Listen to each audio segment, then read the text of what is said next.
All right. Let's hope that this is working now. Um, I just need to make sure here every start of a new stream is always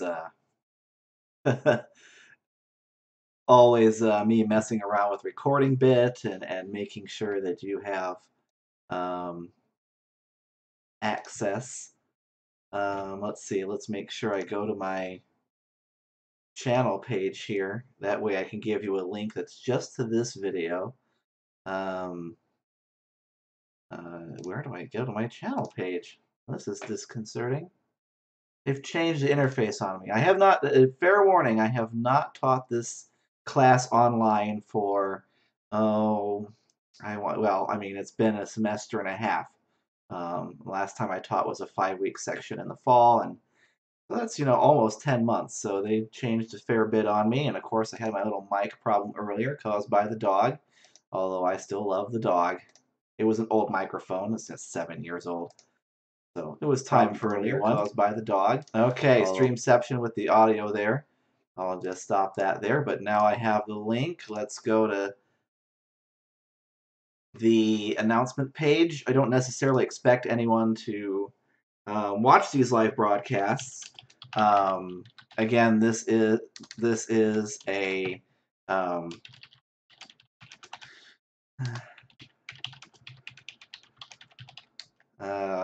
I'm typing here and can't think it type at the same time.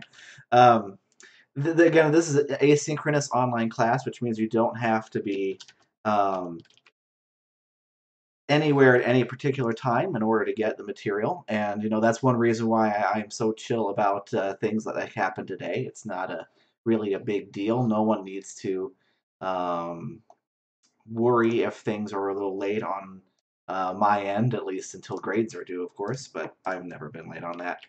Um, that should let you know um, that I'm very responsible.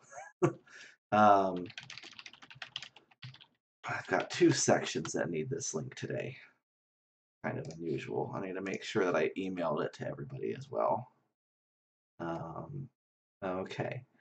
All right. So it seems like all of y'all have the link now, so we can probably go ahead and really just kind of dive into some content here.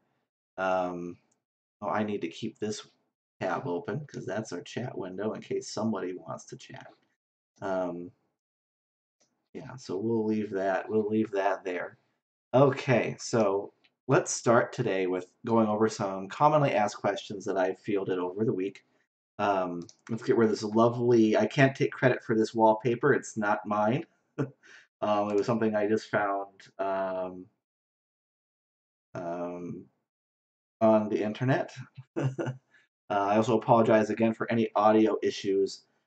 This is a webcam microphone, so the sound quality isn't really um, any different than what you will probably experience. So that's good. I will likely before Sunday I will buy a different mic, and if certainly not on Sunday, I'll buy a better one. But anyway, here we go. So some commonly asked questions.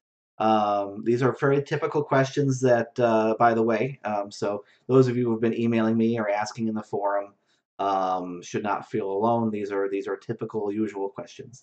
So the first one I want to tackle is I have acquired a copy of the textbook, but I don't have the workbook. Is this a problem? And the answer to that question in a word is yes. The workbook is actually probably the more important of the two from a student perspective. The reason why is because the workbook has the assignments in there with the point breakdown.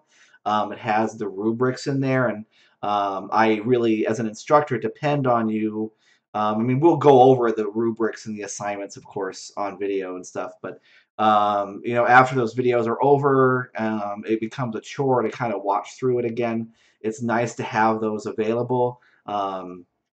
So you definitely want that workbook to look at the rubric and kind of check off if you're making progress on the assignment, and so forth.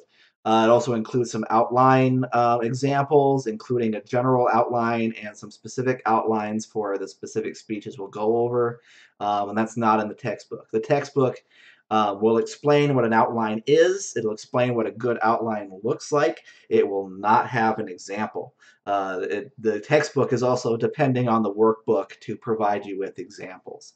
Um, the other thing you need to realize also about the workbook here, it's kind of a good segue to our second question here. You have a workbook maybe from 2015 or 2014 or earlier. Is this a problem? Um, Again, now the answer to this one is maybe. Really, the course hasn't changed in terms of content since then. I mean, it's been a good. Usually, we go from a class of freshmen all the way until someone is a senior without really changing the course. I mean, so 4 years isn't really that long in terms of course development time. But one thing you need to realize about the workbook is that at least when you're taking this class in person, those rubrics are teared out. They're torn out of the rubric and given to the professor so the professor can grade them face to face. Now, of course, you don't have to worry about that. You get to keep whatever rubrics you've got because I have my own and I grade you electronically. Um, the problem, of course, is that if you have an older workbook, chances are all the extra copies of those rubrics have been torn out. Um, uh, just a fun aside here, it's a really common problem that people will forget their rubrics, so we always put more rubrics than anyone needs so that people can share. And this gives, of course, the workbook some longevity in terms of, you can hand it to a friend the next semester and they can still have all the rubrics because you've only used one copy out of several. But if you have an older workbook, chances are it's been through several people's hands by now, and the things that you need to tear out or the things you want to look at have been torn out by other people. So I would not recommend having a workbook from that time or earlier. If you are curious about whether or not your workbook is good right now, I mean, I hope you wouldn't have paid for it. I hope maybe you inherited it from a friend. Um, go ahead and look at the table of contents. And for every speech where it says grade sheet, make sure that you turn to that page and see if there's a grade sheet there. Again, it's tear out, so if it says, the grade sheet for informative speech is on page 50, if you have a grade sheet on page 52, that's just a copy, you're fine. If you absolutely cannot find a grade sheet for an informative speech anywhere in your book, and your book skips from, say, and I'm just making these numbers up. I'm not basing this on a workbook I have open in front of me. But let's say it skips from page 50 to page 75. That's a good indicator that you're probably missing the entire rubric section of the book. So that would indicate that you really should consider buying a new workbook. It's going to be very difficult. I mean, for you to do fairly well in the course without a workbook is what I'm going on. You need those examples. You kind of need those activities. Some of those activities will be informed or will inform you on discussion board activities. Um, at some point in life, I'm sure someone has bluffed their way past an activity or two on an online course, but the reality is you're not going to do too good without the if we're using an activity for about credibility and you don't have the anecdote or the story from the workbook on which to answer the prompts, you're really putting your grade in your own hands there. So make sure that you have a workbook that has everything in it. um, go through that table of contents and make sure that each item on that table of contents is indeed there.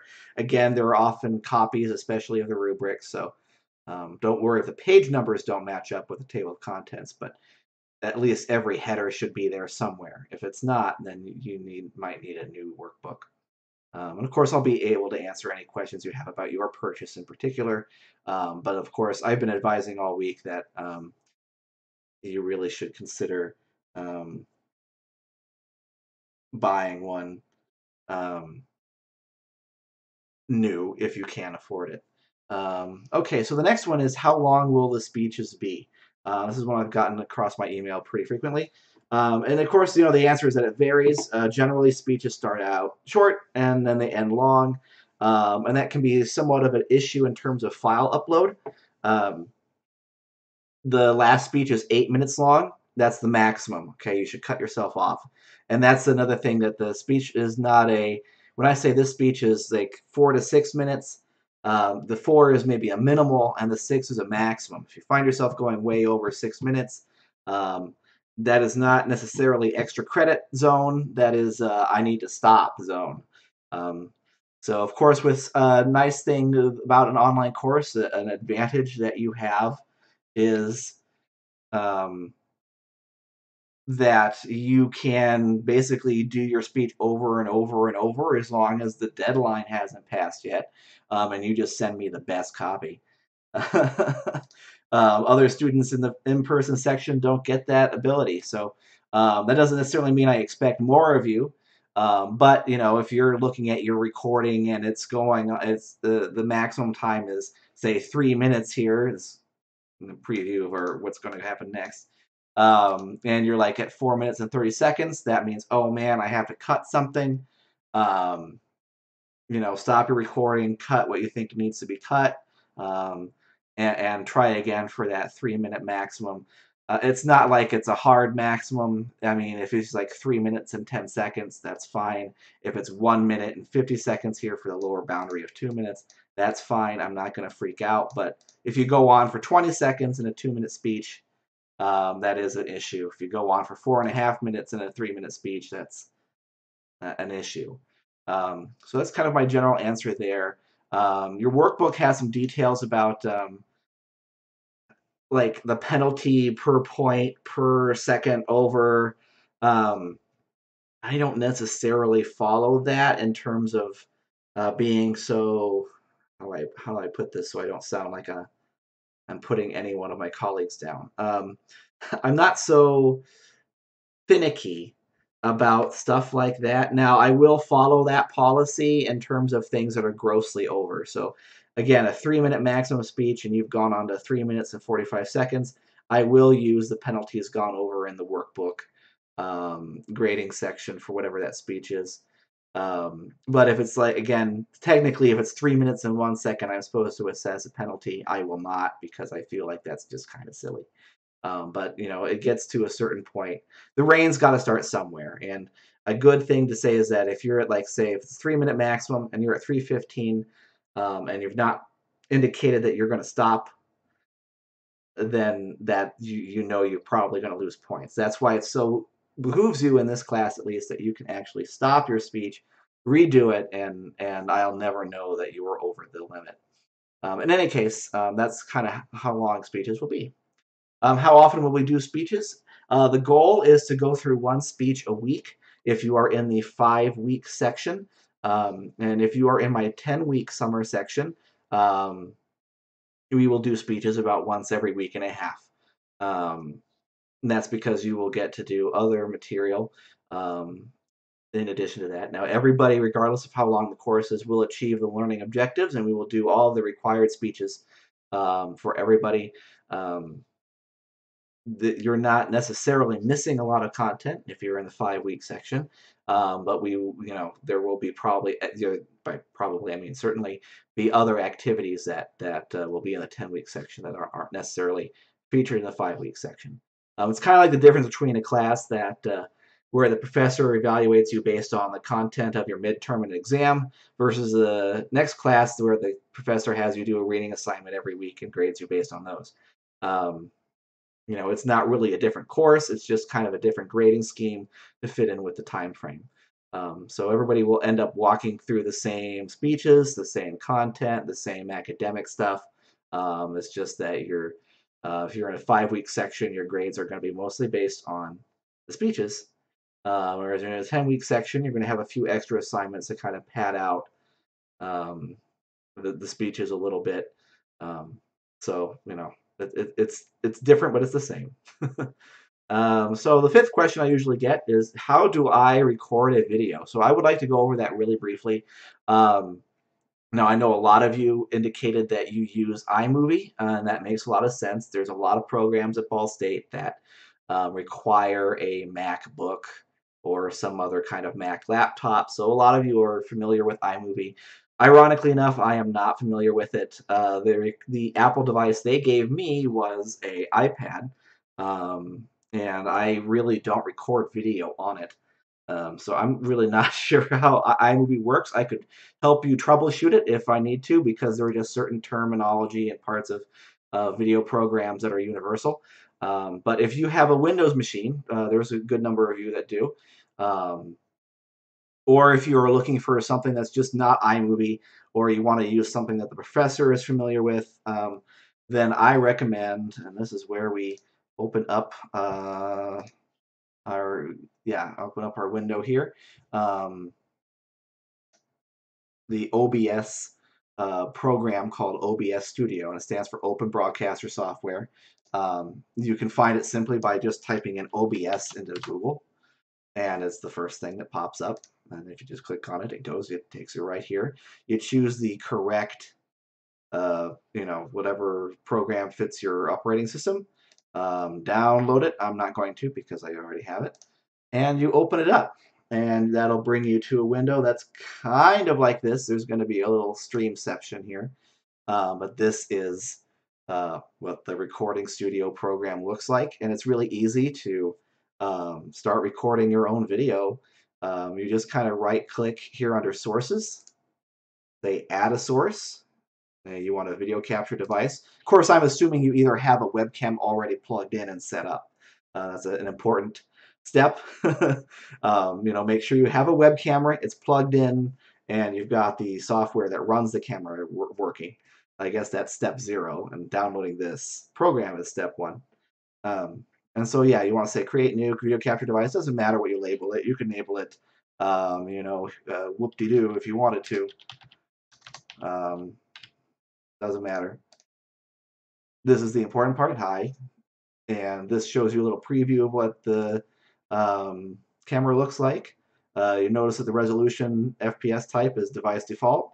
Now, if you just say OK, you can see that your actual video is rather small. If that happens, you just right-click it and say remove. Yep, and that removes it. Say add, video capture device, whatever. And then you can say custom here, and under resolution, there's a nice little drop-down menu, and you can choose whatever your desktop resolution is set at. So mine happens to be 1920 by 1080. I say OK, and look at that. It fills up the preview window very well. So hello, everybody, again. And then once this is set up, all you have to do is, of course, I'm not going to click it because mine says stop. But if I click Start Recording, it'll start recording your video to your video folder, and it already is set up. And if you wanted to change what folder you were recording to, you can just go to File, Settings, and where is that thing here? Output. No. Oh yeah, Recording.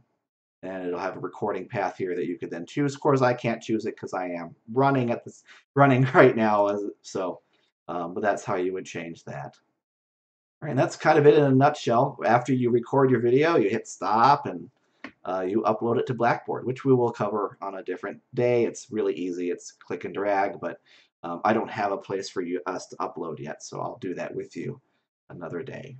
So I hope that's... Oh, I see there's a message retracted.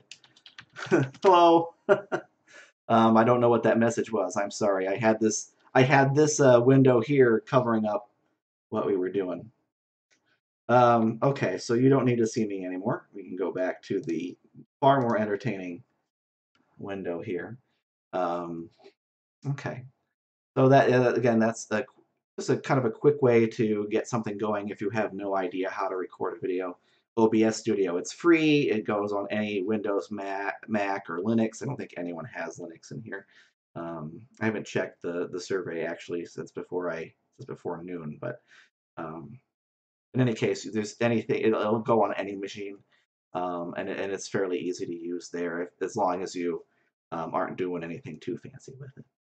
Of course, there's also tutorials that OBS Studio's website has itself. And of course, I am familiar with the software myself, so I could help you however I could. Again, my help with iMovie will be somewhat limited, but OBS Studio, I know how to do. Let's see, what else was I going to do? Let's look at our agenda here. Okay, so we're running right along here. So introduction speech requirements. This will be your first video assignment where you will need to actually, record yourself. Assignment actually is not in the workbook. It's one that I've made up. I'll be honest, the real purpose for this assignment is simply for you to get familiar with any kind of recording equipment and software that you have, and get familiar with uploading a file to your um, to Blackboard. All right. Um, when will this speech be due? Let's actually consider that on Sunday evening when we do our second live broadcast. Um, but here's what you need to be doing, and I would recommend that you start work on this because it will be due next week at some point. But I will want to make sure that things are going well with the books, the textbook workbook situation, because I know a lot of you are having it mailed to you. I guess that might be a sixth question here. What if the books? What if the book takes a while? And the answer to that question is on Sunday I will put another questionnaire up. It'll be just one question. Have you received the book yet? If a lot of people out of my 40 students say no, then we will, on that broadcast on Sunday, I will retool whatever we're doing in the second week.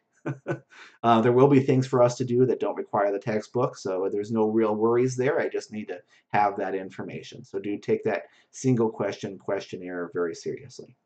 In any case, um, here are the introduction speech requirements.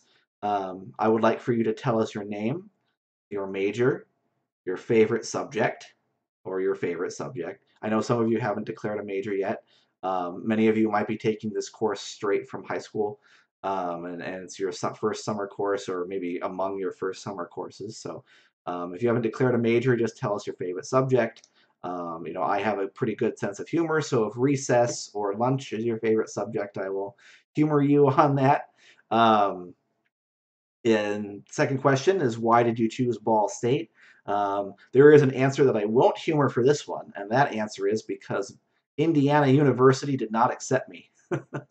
Every semester someone says that, and I think that's just such a bad answer because, number one, I'm not a fan of IU. I'll just put it out there. But second, um, if a certain school, whether it's IU or not, doesn't accept you, that's maybe pushes you away from IU or wherever you wanted to go first.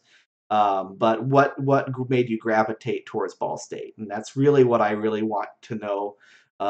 If Ball State wasn't your first choice, that's not necessarily anything that I need to know. It's more like what made you choose Ball State over any other school that would have accepted you. Um, that's kind of a joking response there, but why did you choose Ball State? What is the next thing I would like for you to put in your speech is what is your favorite non-work, non-studying hobby? Um, a lot of times people will be like, well, I'm an architecture major. My favorite thing to do is to go build models. And I'm like, well, that you probably should find that enjoyable as an architecture major. You'll be doing it a lot. But I want to know something that is, outside of your normal sphere, just so I can kind of get to know your personality. Um, and if your personality really is the only thing in my life is what I'm studying, I guess then so be it. But try to think about things that you do maybe outside of school, outside of work. All right. Um, Next and lastly, something interesting about you that you don't mind sharing. All right. I want to know you as a person a little bit. So something interesting about you. I know that maybe it's interesting to you. You don't need to worry if I find it interesting or not. I just want to know what you think is interesting about you. And again, this is the important part that you don't mind sharing.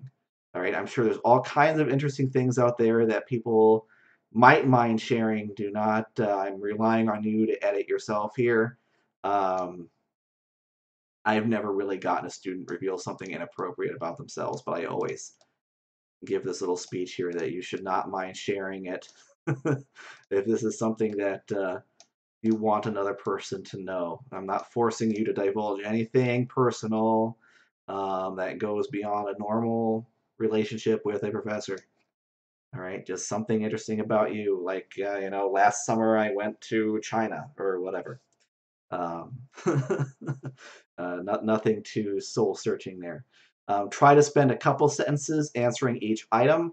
Again, this is kind of a speech that I've made up just for you to get familiar with your technology.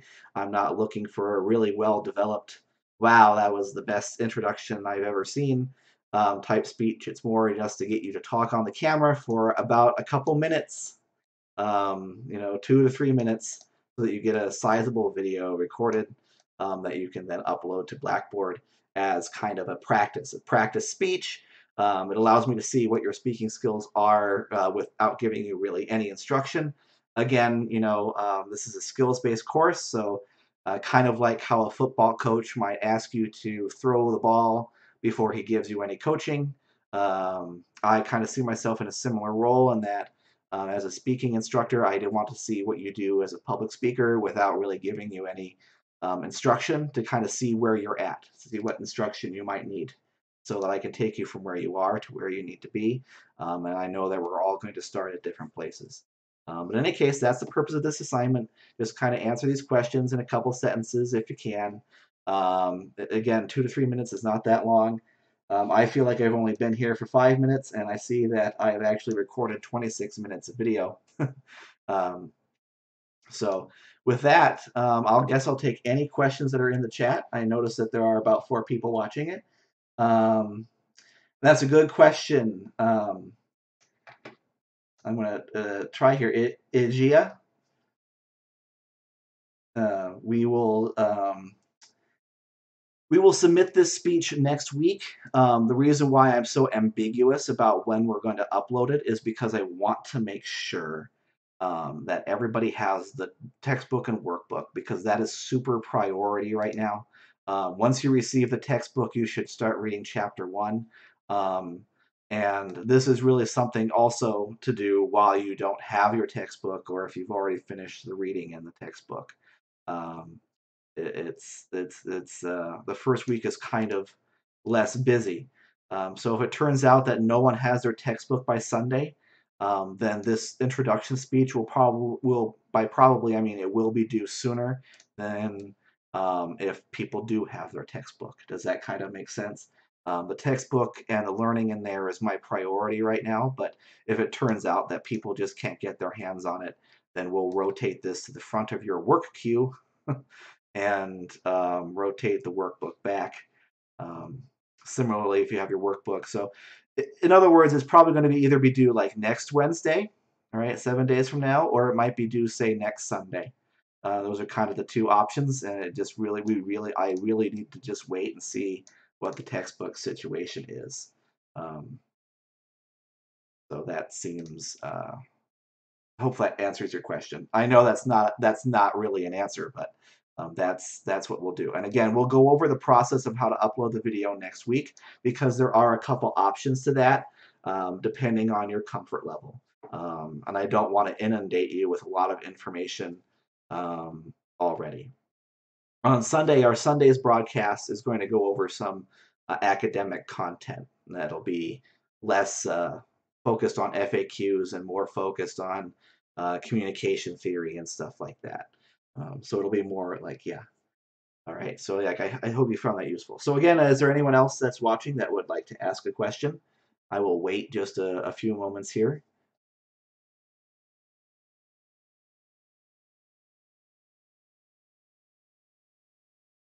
I am still here. I still love the dog. And that was me hitting the play button on the window here.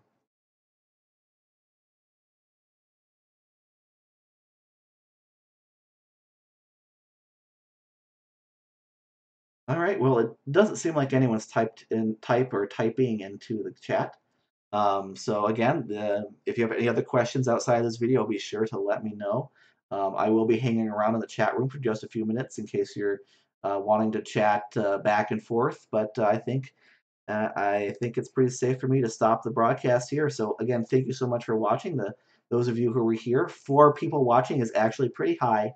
So I'm very pleased with the turnout, especially considering the little audio issue I had earlier with the microphone. So again, thank you so much, and I will see you all on Sunday unless you email me sooner. See you then.